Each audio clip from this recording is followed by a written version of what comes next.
երկրի վրա քայլող քաջարիուցները և երկնքում սավառնող հերոսարծիվները։ Հեղինակ՝ Մատտինա Մարինե Մանուկյան։ Սարգիս Արմենակի Սահակյան, ապրիլյան պատերազմի անմահ հերոս, ծնվել է 1995 թվականի ապրիլի 18-ին Կոտայքի մարզի Հրազդան քաղաքի միկրոշրջանում։ Մի քույր, մի եղբայր էին։ Կրտսերն էր, փոքր տարիքում ժիր ու աշխույժ երեխա էր, որքան մեծանում էր, այնքան համեստանում էր, նաև շատ գաղտնապահ էր, դրսում ինչ էլ լիներ հետը տանը չէր ասում։ Մեծավարի լռում էր։ Շատ հասկացող էր և մեծերին հարգող։ 3 տարեկանում գնացել է մանկապարտեզ, իսկ 1 տարի անց, երբ արդեն 4 տարեկան էր, ընտանիքով տեղափոխվել են Ռուսաստան, Պադոլսկի մարզ Շիշկին լեզ գյուղ, որտեղ էլ շարունակել է հաճախել մանկապարտեզ, ապա գնացել է դպրոց։ Հարվածային էր։ Ծնողական ժողովների ժամանակ ուսուցիչները հաճախ են դիմել ռուս երեխաների ծնողներին. «Թող ձեր երեխաներն օրինակ վերցնեն Սարգսից, այլազգի երեխա է, բայց շատ կարգապահ է»։ Սիրված էր ուսուցիչների կողմից։ 4-րդ դասարանն ավարտելով ու փոխադրվելով 5-րդ դասարան, կարծես ոգով էլ էր մեծացել նրա մեջ, զարմանալիորեն արթնացել էր հայրենասիրական ոգի, և մորը միշտ ասում էր. «Ես գնալու եմ Հայաստան, այնտեղ ծառայելու և հայկական բանակի զինվորական հագուստ կրելու»։ Ուզում էր զորացրվելուց հետո ծրագրավորող դառնալ։ Նաև ինքնուրույն կոփվում էր։ Առավոտները հաճախ էր վազում։ Շատ լավ սպորտսմեն էր, ֆուտբոլիստ, փայլում էր այս ասպարեզում։ Ուներ 14 մեդալ, ինչպես նաև պատվոգրեր։ Երազանք էլ ուներ գալ Հայաստան և հանդիպել հայտնի ֆուտբոլիստ Հենրիխ Մխիթարյանին։ 12 տարի Ռուսաստանում ապրելուց հետո, երբ լրացավ նրա 18 տարեկանը, ինքնակամ որոշեց, որ ծառայելու է հայրենիքում, լինելու է հայոց բանակի զինվոր, ու ընտանիքով վերադարձան Հայաստան։ Բանակ զորակոչվել է 2014 թվականին, Արցախ մատաղից, իսկ 6 ամիս անց տեղափոխվել է Թալիշ։ Ծառայել է խելոք ու արժանապատվորեն, միշտ գոհ է եղել ծառայությունից։ Ընկերները նրան անունով հազվադեպ էին դիմում։ Ասում էին «ռուսկի», որ Ռուսաստանից էր եկել ու հիմնականում ռուսերեն էր խոսում։ Դրա համար, երբ մայրը՝ տիկին Թամարան, հարցրել է բանակում տիրող իրավիճակի կամ նրա ծառայության մասին, նա միշտ ասել է. «Մա ջան, հանգիստ եղի, ամեն բան շատ լավ է, այնքան լավ է, որ կարծես տանը լինեմ»։ Իրո՞ք, այդքան լավ է։ Թերահավատորեն հարցը կրկնել է տիկին Թամարան։ Հա, մա, հա, պնդել է մեր հերոսը, որ նոր զորակոչ էր գալիս դիրքապահ տղերքը, որպես լավ ծառայողի, նրան էին ընդգրկում նորակոչիկների կազմում, որ վերջինների սովորեցնի ծառայության հմտությունները։ Խելացի դիրքապահ էր, ամեն ձայնին, ամեն շարժին, շատ ուշադիր էր, միշտ արձագանքում էր ամեն շշուկին, ոգեշնչում էր բոլորին։ Անգամ ձայներն էր բացատրում ու սովորեցնում, թե ինչ ձայներ են՝ քամու խշշոց, թշնամու ոտնաձայն, թռչնի ձայն, դիվերսանտի զենքի ձայն, թե ինքնաթիռի կամ ուղղաթիռի ձայն։ Կարելի է ասել, որպես դիրքապահ, անթերի ծառայություն էր իրականացնում։ Իրեն որպես զենք գցված էր «Ութիոս» կոչվող գնդացիրը։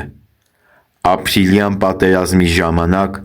նրան ընդամենը 2 ամիս էր մնում, որ զորացրվեր։ Վերջին անգամ խոսել է քեռու Սմբատի հետ։ Ապրիլի 3-ն էր, զանգել է ու խնդրել, որ քեռին մորն իրենց տանը պահի, չթողնի գնա այն վարձով բնակարանը, որտեղ նրանք ապրում էին։ Ինչու հերոս ջան, Միթե կանխազգում էիր, թե ինչ է լինելու։ Քեռին Սմբատը պատմում է. ասեց դուխերդ չգցեք, ապա հավելեց. զգացվում էր, որ նրա մարտական ոգին շատ բարձր էր։ Ցավն աչքերում պատմում է հերոսացին մայրը, տիկին Թամարան, ամսի 2-ի գիշերը դեռ լույսը չբացված, ժամը 4-ից 5-ի մոտերքն ինձ վատ զգացի, կարծես հոգիս զգար, իսկ Սարգիսս հետս խոսել էր ամսի 3-ին, որ եղավ վերջինը, առավոտ ժամը 11:30 էր, զանգեց, խոսեց ու ասաց. մա ջան, որ կգնաս պապին տեսակցելու, այսօր մնա այնտեղ, ես խոստացա, որ կմնամ, ոնց ինքն է ուզում, բայց և զարմացած հարցրի, թե ինչու, ասաց. հեչ, ուզում եմ իր կունը զանգել անակնկալ անել, և այլևս չզանգեց։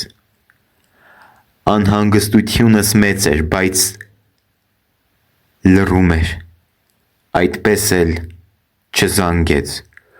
ու չիմացվեց, թե ինչ անակնկալի մասին էր խոսքը,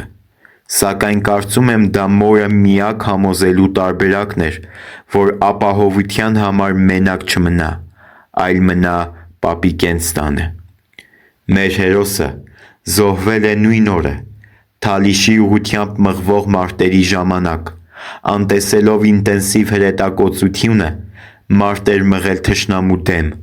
ոչնչացրել բազմաթիվ գրոհայինների, գնդացրորդի օգնական էր, 1000 պատրոն արդեն կրակել էր ու վերջացել էին պատրոնները և չար զուգադիպությամբ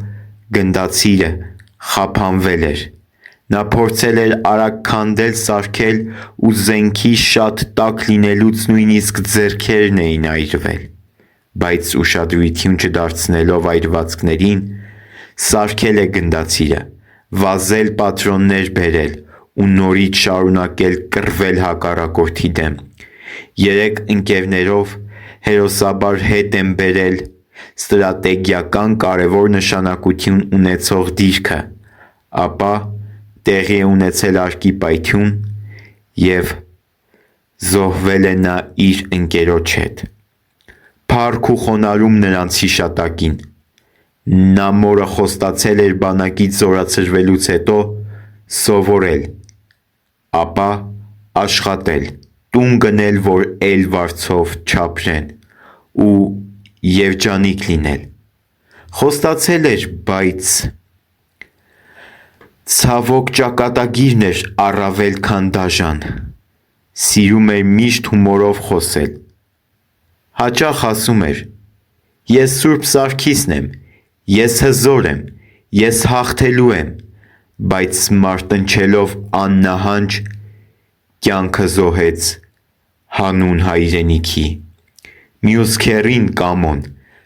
ցավով ու ափսոսանքով ասում է.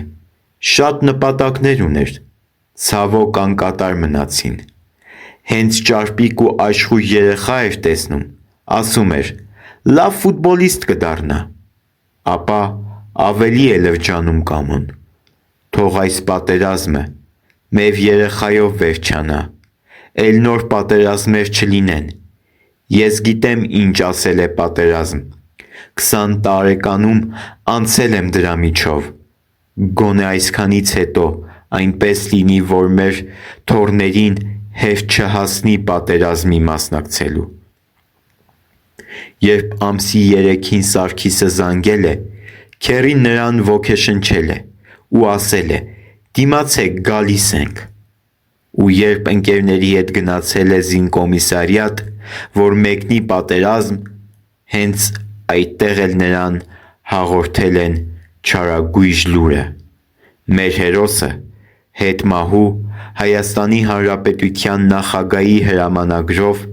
պարգևատրվել է մարտական խաչ 2-րդ աստիճանի շքանշանով, Արցախի նախագահի կողմից մարտական ծառայություն մեդալով